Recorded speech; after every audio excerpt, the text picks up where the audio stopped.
Next up to present here is the Times-Picayune's other esteemed sports columnist in New Orleans, and that's Rod Walker.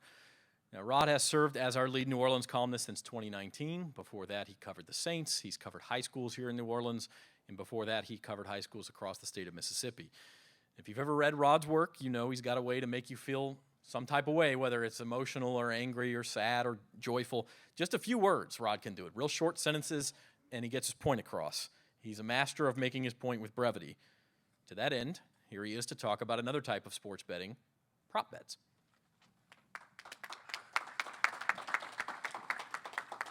I think that was Zach's way of telling me to keep it short, so that's what I'm going to do.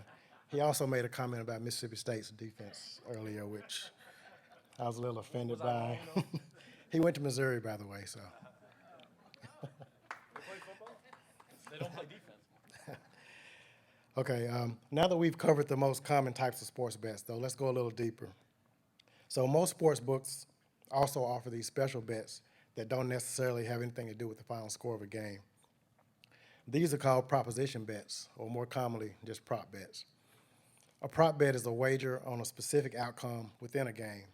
It could be something as simple as guessing a player's final statistics, like how many touchdowns will Odell Beckham score for the Rams this week. He signed with the Rams today, by the way, if y'all didn't know that. But or how many will Alvin Kamara have more than 75 rushing yards this week? Will Alex Bregman produce over or under 2 total bases in this game? Other prop bets can be more complicated or even cross over between sports. Like, for example, will there be a scoreless quarter in the game? Or which number will be higher, Alvin Kamara's rushing yards or the number of points the Pelicans score in the game tonight?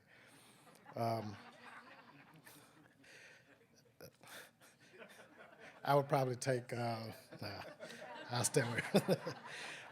The Super Bowl is famous for its prop bets, and they go beyond just what happens within the game.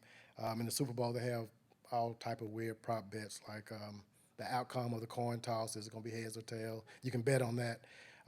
You can bet on the length of the national anthem, which songs will be played at halftime. I mean, they just have all kind of weird proposition bets, and they're offered for almost every game. So you can just make sure you look for those, and be sure to check the odds for the prop bets, because sometimes one side may be more significant than the other side on the prop bets.